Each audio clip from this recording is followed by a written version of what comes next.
I am finally here with my Jurassic World review. Now, I saw this movie early Thursday at 10:30 at night, and even earlier screening than the midnight screening. I thought I was going to be seeing this at midnight, but chances had it that they had it even earlier. And there wasn't anybody in the fucking theater really. I saw the same movie at the same theater as Age of Ultron. Age of Ultron sold out. Jurassic World only halfway full, if even. And that kind of made me a little bit depressed, thinking to myself, Jurassic Park was one of the most iconic films of all time. I thought people would be rushing to the theaters to see it. Now, I haven't really looked at any of the statistics to see how well this movie's been doing so far, but I thought that it would, be a little bit more popular with people. Now, there were several other showings. Perhaps people are at some of the other ones, but I would think that almost all of them would be packed. We're living in a pretty overpopulated world. I think that most of these fucking showings would be sold out at least. There was like no line. I simply walked online, paid for my ticket, waited for my friends to come, and that was it. I thought this was going to be like really insane to get a ticket, and there wasn't. I was even a bit unsure about not buying tickets in advance like we did for Age of Ultron. And thank God we did. And didn't even get good seats for Age of Ultron. I had to sit all the way in the fucking front like a goddamn fucking Mama Luke. But, for this, managed to get great seats, managed to get the ticket early, and I was a little bit taken aback by how much, disinterest people were showing in this film. Now, I don't know, maybe that was just simply the one theater that I went to, but, it's popular. Anybody who lives in New York knows of the Midway in Forest Hills, and just to see it kind of empty was a little bit depressing to me. But anyway, on to the film itself. Now, Jurassic World, this is a movie that's had a lot of anticipation from all of the fans, including myself. A big time Jurassic Park fan. The first movie was iconic. I've done a couple of videos, reviewing and talking about the movies, and they meant a lot to me, and a lot to my childhood. I mean, seeing dinosaurs in an iconic light, and then, probably the first time that we saw any type of dinosaurs outside of, say, Godzilla, that actually looked realistic, that they were there with the real life actors. It took major steps in CGI. CGI at the time was, well, very primitive. It didn't look good at all. And somehow Steven Spielberg got a team together that could, make this fucking shit work. And it did. Accompanied by a great fucking musical score and some real life actors that really got it done, such as Sam Neill. And yeah, even to some extent, Jeff Goldblum in the first one, and a host of others. Also, the animatronics was, something that's very hard to, accomplish. Animatronics. We saw that with Jaws when shark wouldn't even work half the time, which is the reason why it doesn't really appear much throughout the film. In regards to Jaws, but animatronics were really mastered when it came to Jurassic Park. This was an impressive movie altogether. Now, Lost World, as I have said in the past, I am not crazy about that movie. I think it's like Jurassic Park, Jurassic World all the way down here. The movie's boring. I think Jeff Goldblum does an atrocious job in that one. Now, when it came to 3, I was a bit higher on that one because, I thought that, well, it captured a little bit of the magic of the first one, but the majesty still wasn't there as a whole. And there are certain things that make it a little bit stupid at times, but for the most part, I did enjoy myself during that film. That was like a 7 out of 10 film for me. I thought it was kind of like a more true Jurassic Park sequel, or it might have just been that Lost World sucked that much that I felt the need to just enjoy that one all the much more. When it comes to Jurassic World, though, this movie is pretty decent. It's good. It's exciting. It has a really good climax to it. And of course, if you don't want spoilers, why the fuck are you watching this? But anyway, this movie is it is good. I just need to say that at the beginning because everybody has a real habit of misinterpreting what I'm saying. They have a total disregard for me saying positive things in videos. Whenever I start saying anything negative about something that I like, because they fail to realize it's what we do on this channel. We kind of review things, critique them, and pick them apart. It's just who I am. With a background in film, that's kind of what I do. So if you really have a fucking problem with that, I really don't know why you're even on this channel. I don't even understand. We had this problem a couple of times with the Age of Ultron video. You had way too many haters on that, fucking giving me a huge problem just because I picked apart your favorite movie, and I was right about everything I said. Now, Age of Ultron wasn't a good movie. Jurassic World rather, is a good movie. But I had a lot of problems with it. And we'll start right from the top. Right away, we are introduced to our two child actors. And this first scene is fucking horrible. It truly is. This scene is like right up there with fucking Battleship. It's a nonsensical intro. It's stupid. It's poorly acted.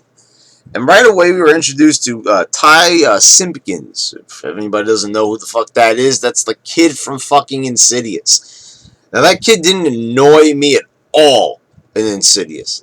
I don't think I've ever mentioned this on their channel, and if I have, I think that I did when I was talking about the trailers before Age of Ultron, that video, but if I didn't, let me reiterate for everybody.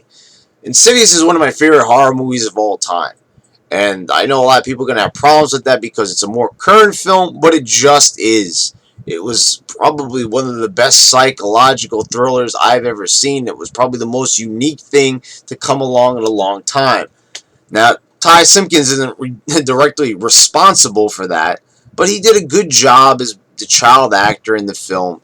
And from my standpoint, a lot of the time, the job of the child actor is to just fucking read their lines and try to be, as least annoying as possible. We'll put it that way.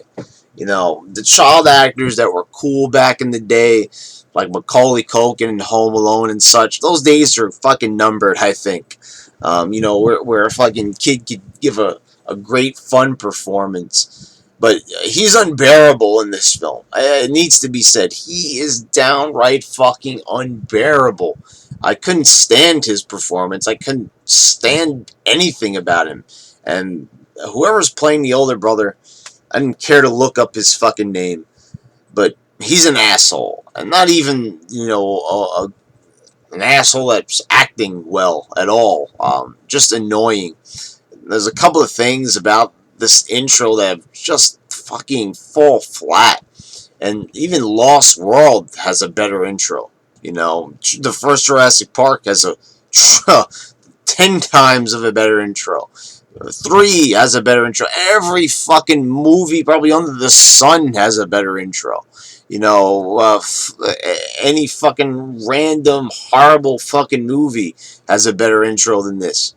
It's basically the goodbye between the two kids and their parents. And thank God their parents are not part of this fucking movie because they are atrocious.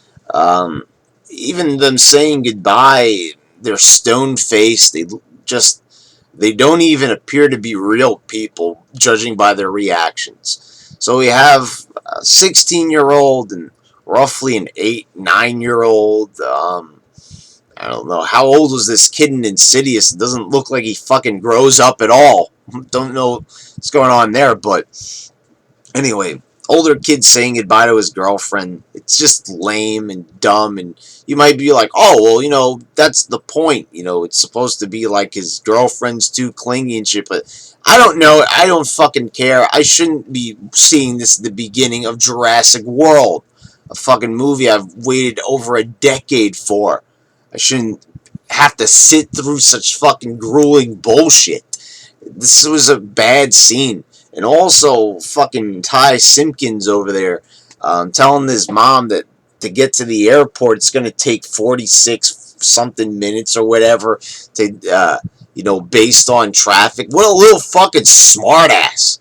Tell me that you didn't want to smack him unless you're some deranged child lover that I love every child actor or some shit like that. You're going to hate him. You're going to fucking want to strangle that little kid. He sucked. He was horrible.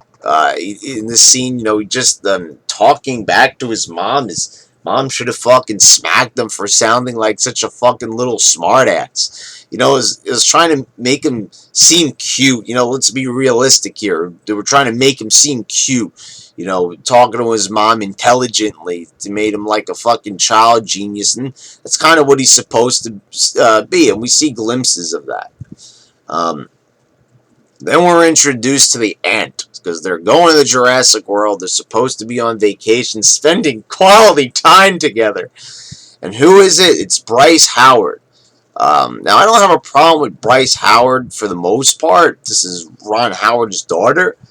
Now, Bryce Howard did an okay job.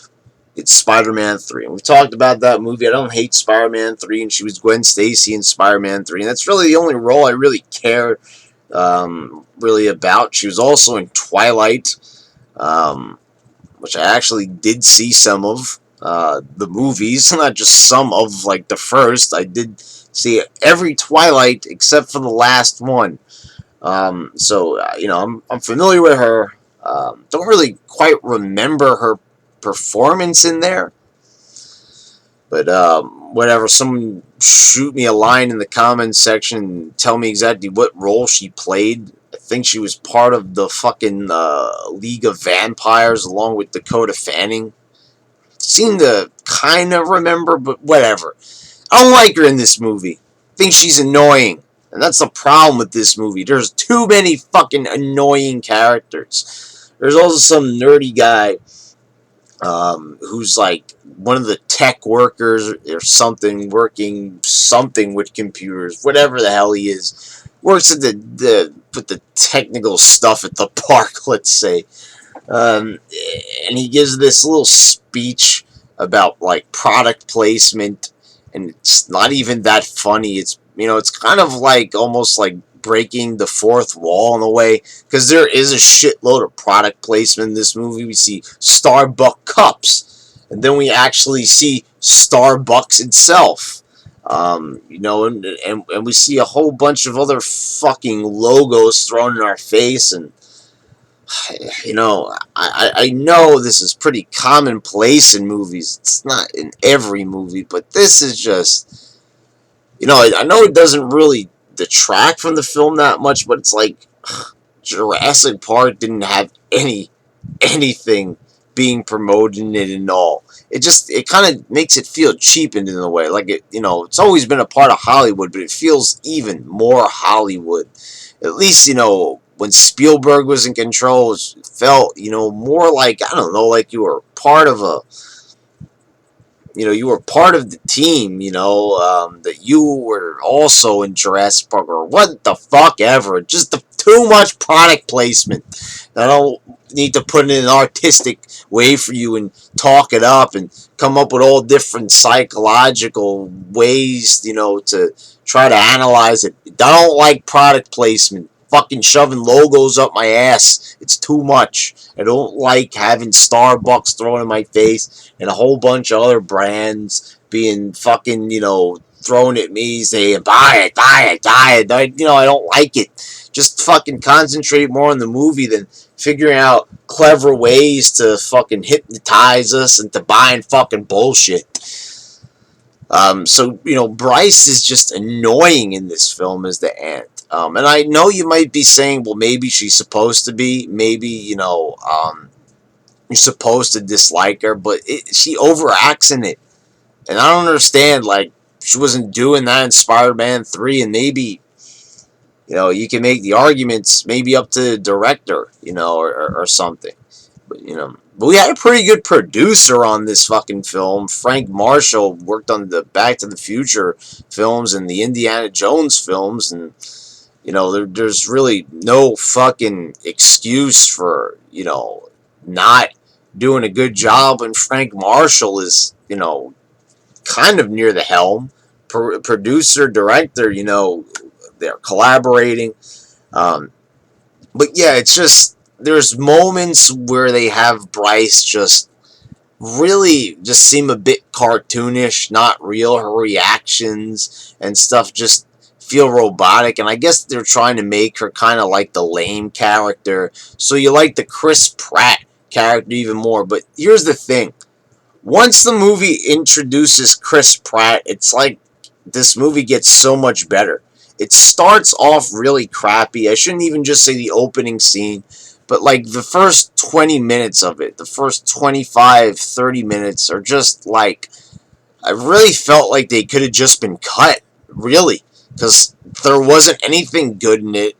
We didn't really learn anything except for the boys being with their aunt and their aunt being a fucking jackass. We don't learn anything, really, that's worth a fucking damn.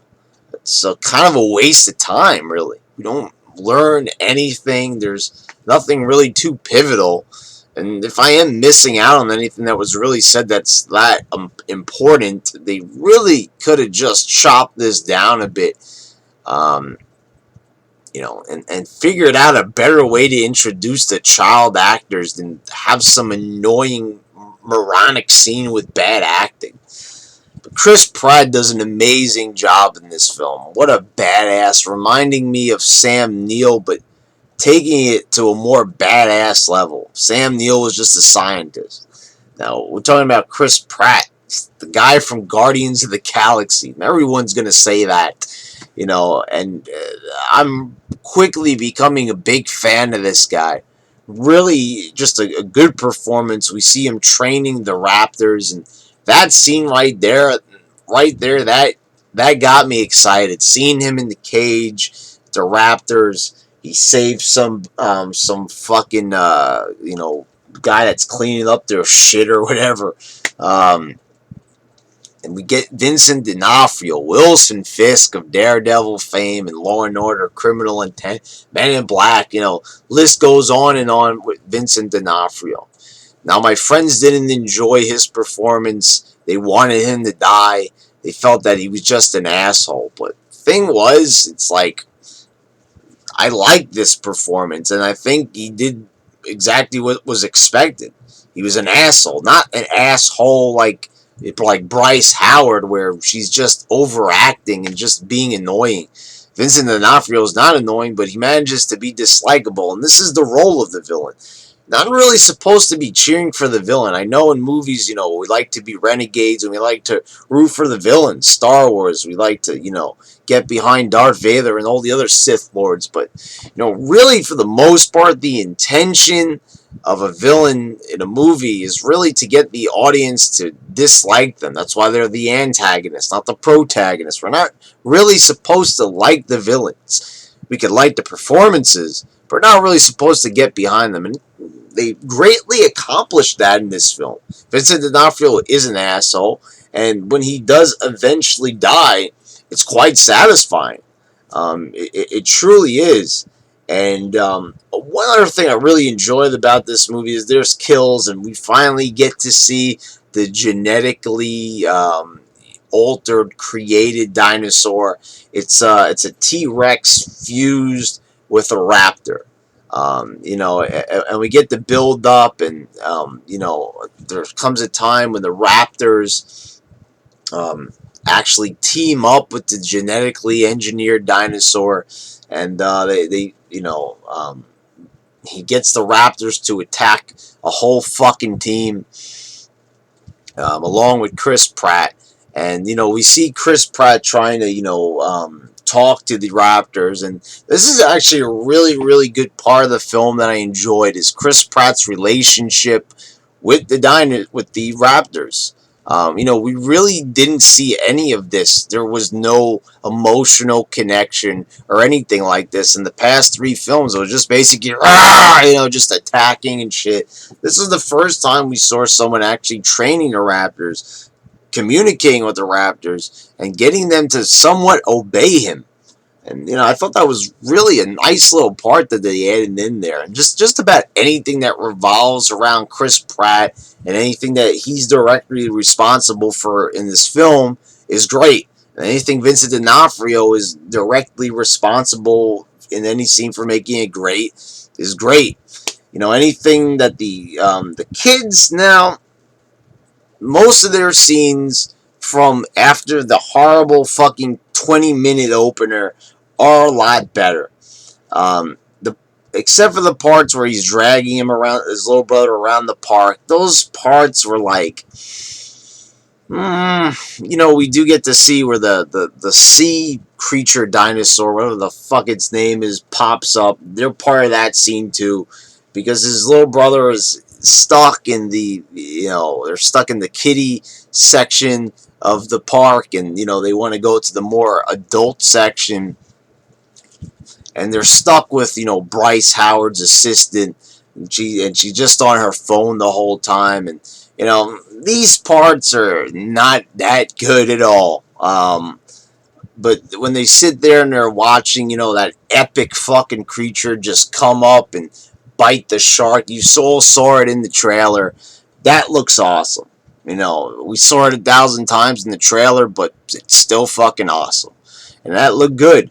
Then there's this other scene where the fucking beast gets out. The fucking genetically engineered T-Rex raptor escapes. And the boys are like in this little spear. And we saw this also in the trailer. This scene is goddamn beautiful. The landscape and everything about it is fucking awesome.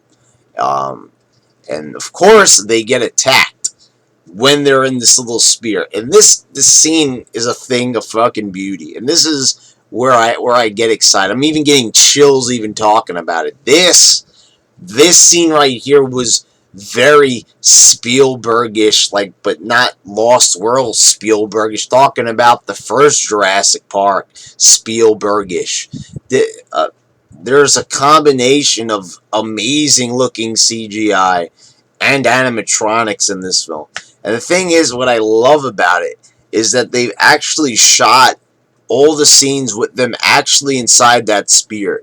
Now, we all know that if this was any other fucking movie, or this was a Michael Bay movie, that the actors would be digitized. They would be CGI, and they would not have the actors actually interacting with the dinosaur.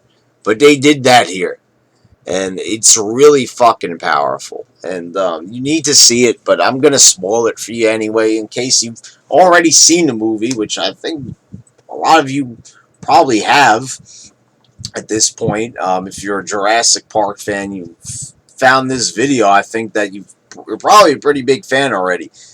So anyway, they are looking, out into the wilderness, and they see 4 dinosaurs. They're like stegosauruses or whatever, and they're like, oh, there's just 4 dinosaurs here.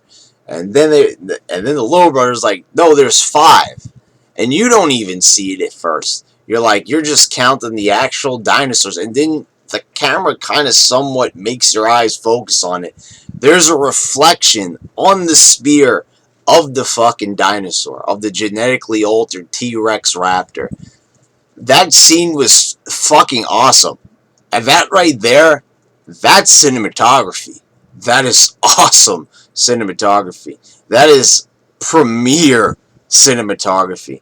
That is the type of scene that, for someone like me, I watch movies just to see that.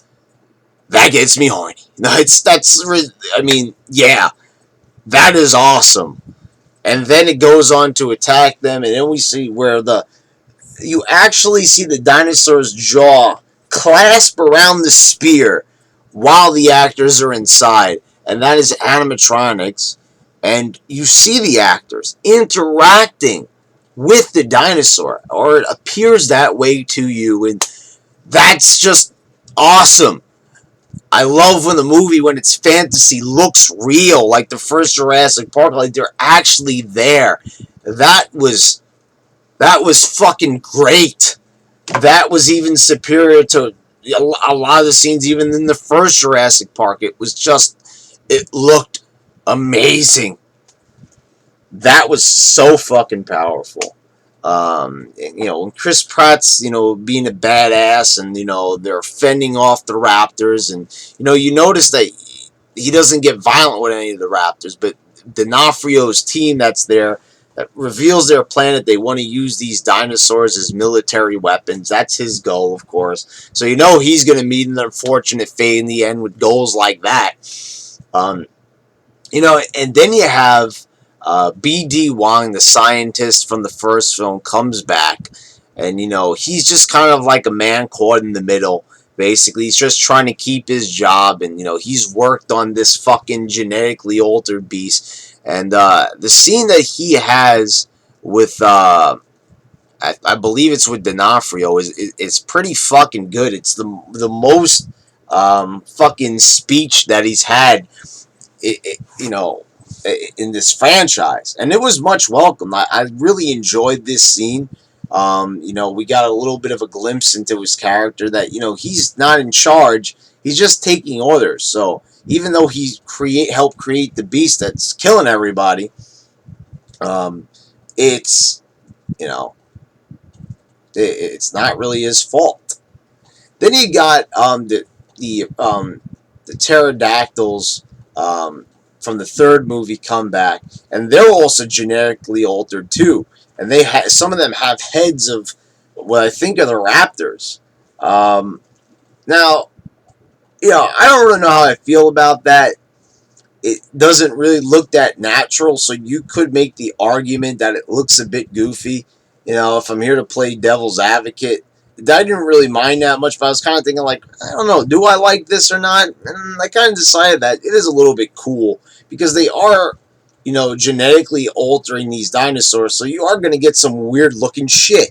And we got some weird looking shit, pterodactyls with fucking raptor heads. And the thing is, they got to go for something unique, because they knew going in, with a lot of the reviews are saying, is that this film's good, but there's no way that it could capture the majesty of the first. And the thing is, because I really realized it as I was discussing this with friends, the thing is, they're never going to make a Jurassic Park movie that's as good as the first one. And why is that, you ask? It's because the surprise of seeing real life dinosaurs in all their majesty, the shock value is gone.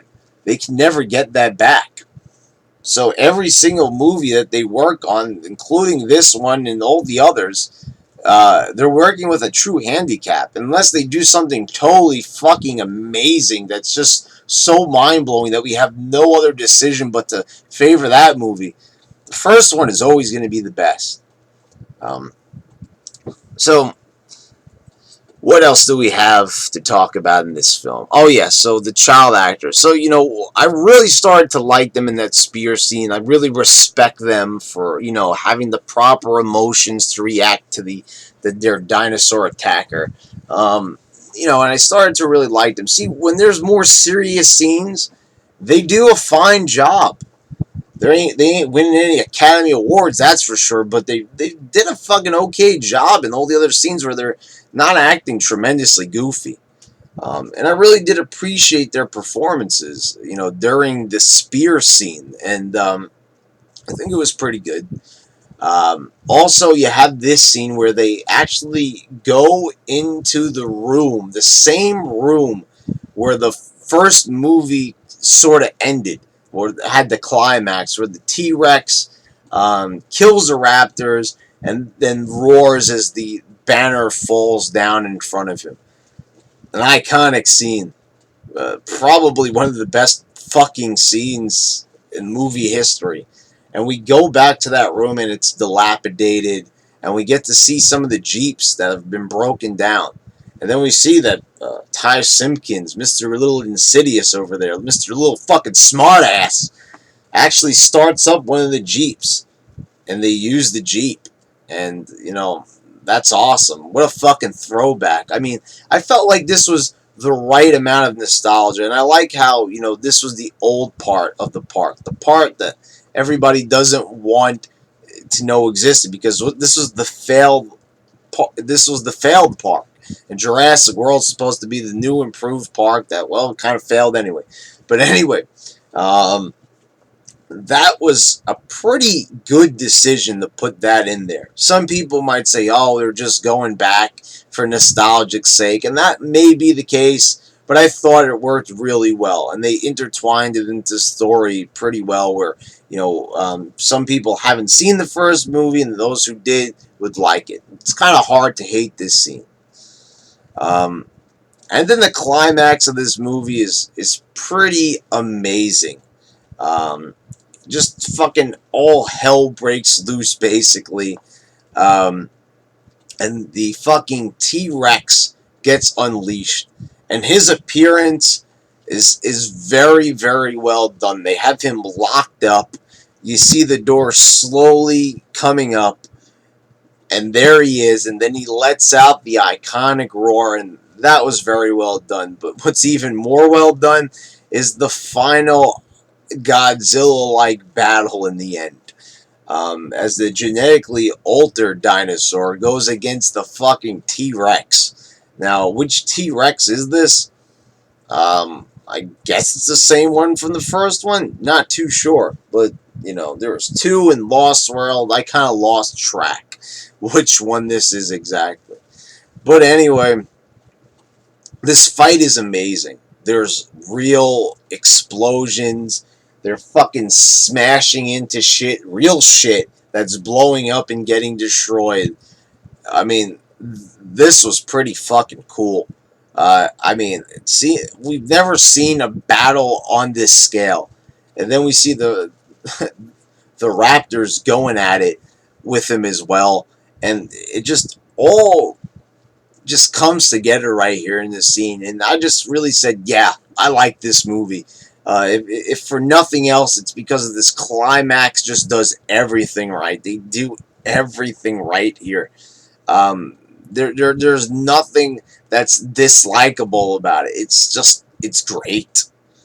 It's fucking great. It's awesome. It's epic. It's just everything that you would expect from, a movie in 2015 where we have all this great technology. To see them go head to head like this, I don't think they could have done it any better than this. This was pretty fucking well done. It was pretty fucking astonishing. So overall, this film is pretty likable. But as I said, there's a whole half an hour in the beginning of this movie that's fucking atrocious. That's fucking horrible. And I don't know how that opening scene was green lit. I don't know, but somewhere in the back of my mind, I feel like they just weren't having a lot of luck with this movie.